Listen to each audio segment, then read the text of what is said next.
tout le monde, je vais vous parler aujourd'hui de l'ange gardien. La plupart des enseignements spirituels font état d'entités spirituelles protectrices des êtres humains. Tout d'abord, il nous faut comprendre ce qu'est un ange en laissant de côté ses préjugés et ses suppositions. L'ange est une entité spirituelle, c'est-à-dire un être doué d'esprit. Nous pourrions d'ailleurs lui donner un autre nom. Certains intellectuels se froissent dès que l'on prononce certains noms qui sont, il est vrai, chargés de toutes sortes de projections, mensonges et erreurs issues de l'ignorance humaine. Dans un lointain passé, l'ange se trouvait au niveau de conscience où nous sommes aujourd'hui. Et, dans un lointain avenir, nous atteindrons l'état de conscience qui est celui de l'ange aujourd'hui. Il existe 7 états de conscience et nous en avons déjà expérimenté 3 par le passé. Nous explorons actuellement le 4e. Ce que nous appelons la conscience de veille est le 4e état de conscience. Mais il existe encore 3 états de conscience supérieurs que nous explorerons à l'avenir. L'ange expérimente actuellement le 5e état de conscience, c'est-à-dire qu'il est en avance sur nous d'1 degré. Ainsi, il peut comprendre notre état de conscience puisqu'il l'a vécu dans son passé et il est donc à même de nous guider. En revanche, l'ange n'a pas évolué de la même manière que nous. En effet, il est possible de vivre les mêmes états de conscience avec des expériences et des conditions différentes.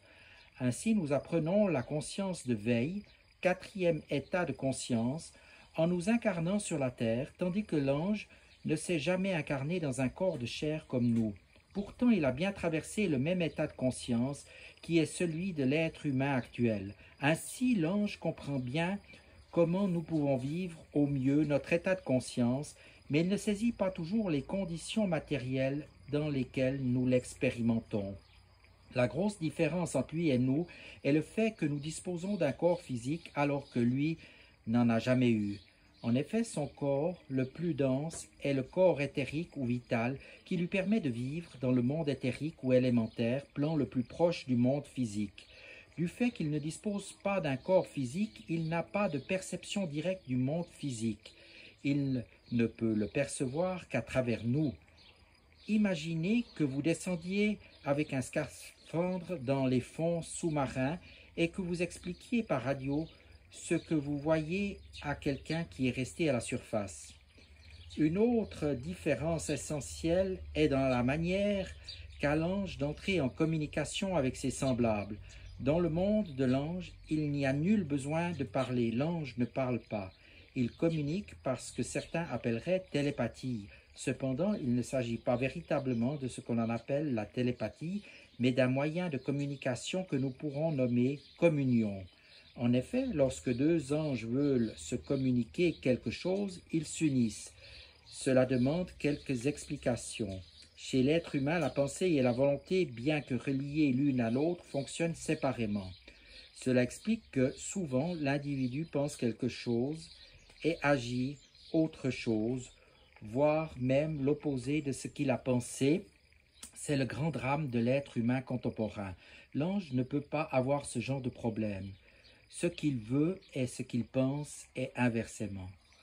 Lorsqu'un ange pense à quelque chose qu'il veut accomplir ou inversement, puisque les deux sont liés, il lance un appel à un autre ange qui est le principal porteur de ce qu'il veut intégrer.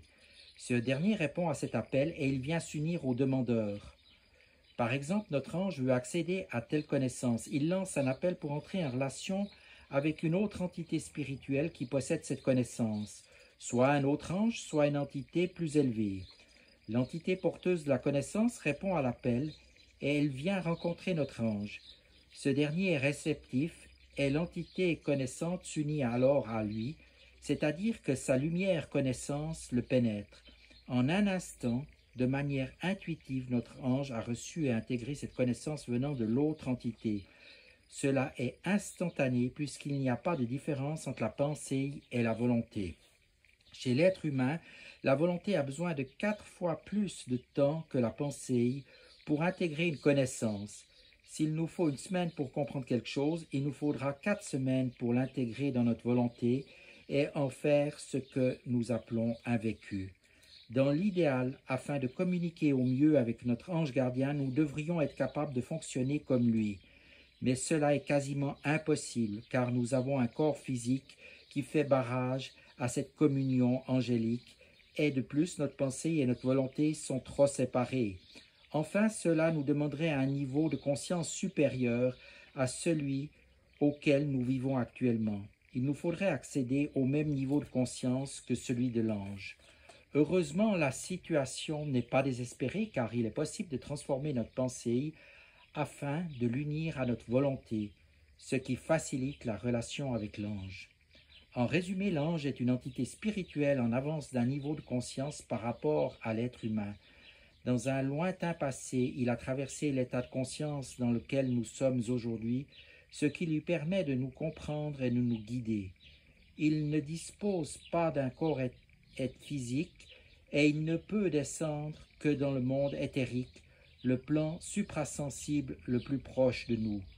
Il communique d'une manière particulière que nous appellerons communion et dont nous pouvons nous approcher en unissant notre pensée à notre volonté. Je vous remercie de votre attention et vous dis à tout bientôt.